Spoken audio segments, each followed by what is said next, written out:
I think I clicked on the right. Being live streamed. We're live streamed, live streamed. Okay. Yeah, here we go. All Yeah. right, folks. Okay, folks, we're live on YouTube. Steph and I were just starting to talk about Stephanie, Ben. Yeah. Hi. We often do improv, but sometimes we just shoot the shit. And we just started talking about, Yeah. like, I started talking about, like, I mentioned Alan Alda. He's one of my younger person, my younger selves heroes. When I was younger, I liked the white male quippy guys. Um, So Bill Murray, Chevy Chase, and Alan Alda. Alan Alda being the smart, refined Yeah.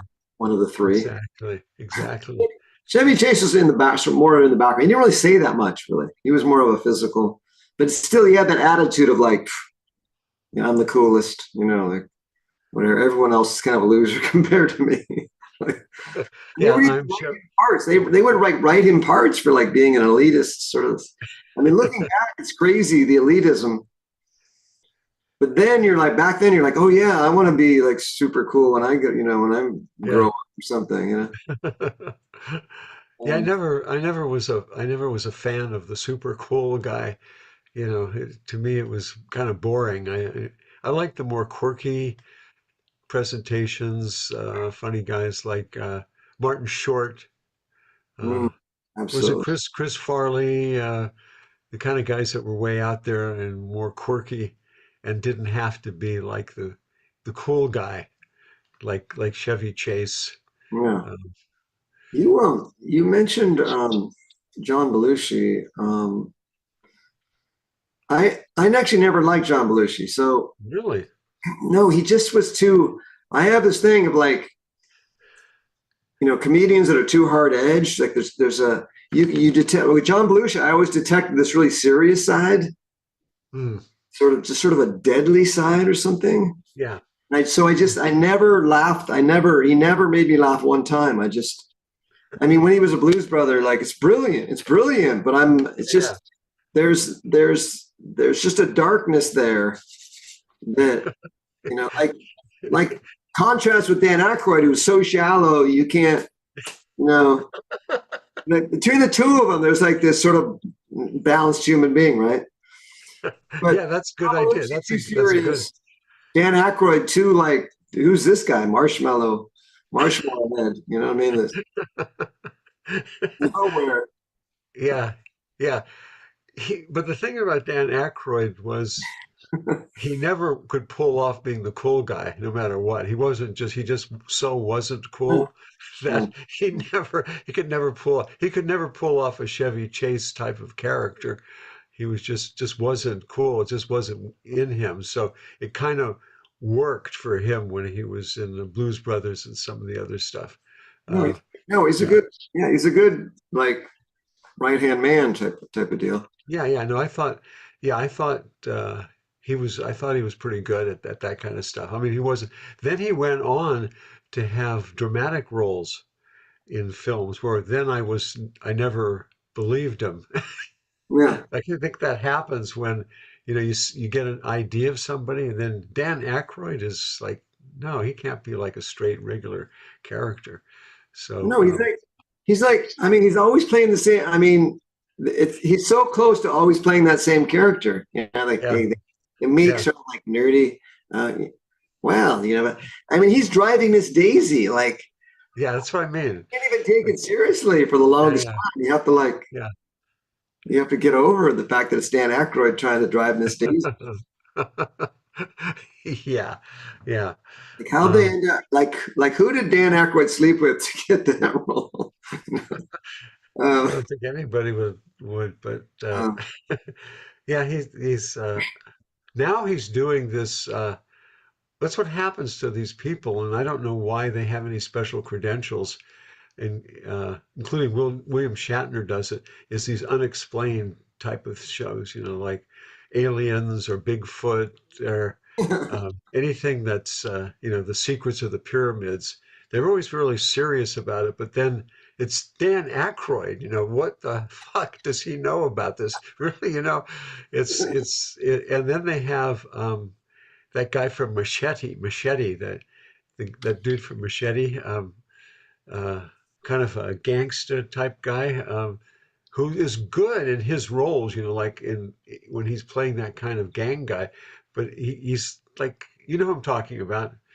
Probably do, Um, but I'm not placing it right now. okay, yeah, but I think he's really good in playing a scary gangster, but then he's like, when he tries to be an intellectual thing about discovering these unexplained things, it's sort of it, it it's a has-been type of show. Why do they get these people? I guess they have a draw probably. They know that there's people that like them that will Yeah, listen to anything they it's just say. a familiar, yeah, it's a familiar voice. And you know, I think so for me, I loved Bill Murray as a kid, and then but then in his first sort of dramatic role, he was like the I don't know, he was like the burglarizing clown. You remember the burglarizing clown guy where he was like that was Bill Murray, where he's like doing kind of a dramatic role. Forget the name of the movie. Oh, It was like mid '80s. uh-huh. Um, and then it's then that I realized, he's not a great actor. He's Hmm. of course when Stripes came out, which is just a couple few years later, I loved that. I think that was just within a couple years or so. Hmm. Loved it, but that's him and John Candy, in their element, like Yeah, just yeah. No, totally. the character was well written, and it was a perfect character. That's what they capitalized on him. He's basically playing himself. You know, Yeah, and usually when somebody's playing themselves, they're really good at it.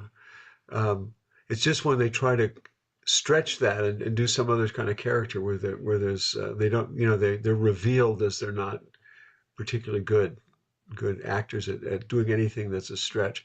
People like Vin Diesel, that are really good at this one kind of character. And then, or Schwarzenegger at the beginning, same thing. He could only do like one type of character. And no, but in the end, so I let go of Bill Murray for quite a while. Like taking him very seriously, taking him too seriously. And I think in the end, you're right that he has this, he kind of came into his own after probably because he gave up trying. Like, there's too much trying to be funny or whatever, you know what I mean? Like too mhm, much performative comedy or so like you're saying, like his quirkiness, in the end, his quirkiness endures, right? So he finally comes back around to like these great movies of like um, Rushmore, like just this, like he's got the one where he's like the hand actor or the guy the bourbon guy on the billboard in Japan kind of. oh yeah, yeah, yeah, yeah, He's got that one. He's got Rushmore. yeah. He's got I actually liked oh my God, Scrooge was absolutely terrible. Like I think Scrooge just when I gave up on him. This is just what am I doing? Scrooge was such a complete crap. It just Yeah, was yeah, yeah, yeah. Um, I think what happens in Hollywood when they're conceiving of a film and they want a certain actor, and they know that they can rely on this actor for this kind of a role, and then you get typecast, and then that's what you do. People have made a huge career about that. Like John Wayne was pretty much the same guy in every movie. Clint Eastwood is also kind of the same guy in every movie, whether it's spaghetti western or whether it's Dirty Harry type things. He's basically that same kind of guy. And yeah, and Steve McQueen. Steve McQueen is always the coolest guy in the room. It doesn't matter what movie he's in, he's always the coolest guy there. yeah. So but that people go to see that. People love that character, so they love those movies, and they go to see Steve McQueen, or they go to see John Wayne, or they go to see Bill Murray. And so that's what you get. Or back in the old days, you'd go to see like old days, like Bob Hope and Bing Crosby. You know what you're going to get. You know what you're going to get when they're those two. It's the same character always. So, Yeah, I think, so there's yeah, that part of it. That part of it is a money making deal, and they can make a lot of money doing it, and the movies make a lot of money. So, yeah. But in the end, I think Bill Murray's quirkiness, like The Man Who Knew Too Little, I thought that was like a comeback film, but then um, Rushmore was brilliant. Um, the Jap movie in Japan was cool. He does that quirky thing with the submarine and oh yeah, the Wilson. life of somebody aquatic, the life of Oh yeah, yeah, yeah. The that sort of was good. Yeah, it was great. But that was because of Wes Anderson's. yeah, He's just brilliant at he using this Life guy, Aquatic, life aquatic. Yeah, like sort of like a Calypso story. yeah. But again, he was really that same character again. You know. Right, but like he stopped trying. Like you're just in the end, his quirkiness is the thing to watch. Like just like Yeah, yeah, yeah. stop trying. You go to see that. Like a really. I started to watch a bunch of uh, Mifune Japanese samurai type movies, all the classics, Rashomon and Yojimbo, Hidden Fortress, all the things. And he is really good. He's great, but he's the same. He's always the same guy. He's like the Japanese version of Clint Eastwood. He's always the same guy in every movie, you know. But people want to see that. They want to see the strong, silent guy that can just whip anybody in the room. And he's heroic. So he's really good at it. And Yeah. you know, you're not, yeah, you're not gonna cast him as like in a Don Knotts part. you know, that's well, it's the opposite thing as Don Knotts. You're not going to cast Don Knotts as like good, the good, the bad, and the ugly. Yeah. Well, to wrap up, we got someone here that showed up. Okay. So to wrap up, I saw Alan Alda live one time Hmm. ago in a speaker series, and he's basically a stand-up comedian. I mean, the guy he's just hella funny guy. Like he thought he should have gotten an Oscar for his for that film. What was it in the '60s? My like every year he'd have that Oh, yeah, yeah, yeah, yeah, my yeah, my year with so and so or yeah. same time next year. Yeah, same time next year. Yeah, yeah, yeah, Um, yeah. It was, really, he's just a funny guy. yeah, but He's smart Oscar for yeah, and he's funny. Like Oscar for that, I don't think so. yeah. That's not, that's not an Oscar. All right, bye guys. We'll catch you. We'll catch you next time. Well, come on, Eddie Murphy wanted an Oscar for Live on Sunset Strip. So Yes, but he did one of his greatest roles just before we do this. Um, um, Amazing in Dolomite, the movie Dolomite. That was brilliant, man. He was so good in that. yeah, God, he was actually really good acting. yeah. The thing, if you go back and look back on Eddie Murphy stuff, I was just thinking about his Saturday Night Live stuff. His uh, Mr. Rogers' Neighborhood, um, and Buckwheat character. It's like, God, if you really look at that, like it's like some really, man, it's some good character. I mean, there's some good commitment and good characterizations there. Like Yeah, there's he had. some depth to those characters. Yeah, he was better because he had a range of characters. He could do different characters. Yeah, unlike some of the people there. But here's who is turned out to be a really good actor, and I had no sense that would ever happen. Was Adam Sandler. Oh He yeah, has he has done some brilliant acting, I know, actually, in dramatic roles. Really, really good. And who would have thought? I know. I've loved a couple of his dramatic movies. I know to think like he did all those movies about the golfing movies or whatever. Yeah, Like yeah, yeah. You know Yeah. what I mean? And then he's in like Uncut Gems. Uncut Jams. Oh my God. Yeah. Like, and then the one where he's like the shoemaker, like Yeah.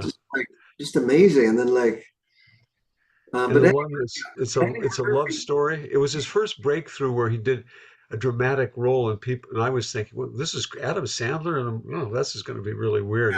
And he just did brilliant. It was a love story where he works in kind of a warehouse type of thing. Oh man, that was terrific. but Eddie Murphy, I mean, to this day, one of the best scenes ever. I mean, the couple of best scenes I've ever seen are in Beverly Hills Cop, right? With Bronson Pinchot as the art director, or the Yeah. one of that art. It's like, oh my God, that's so.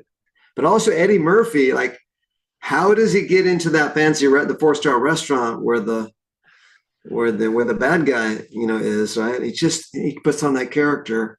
You're like, oh my God, that was good. That was solid. Yeah. Yeah.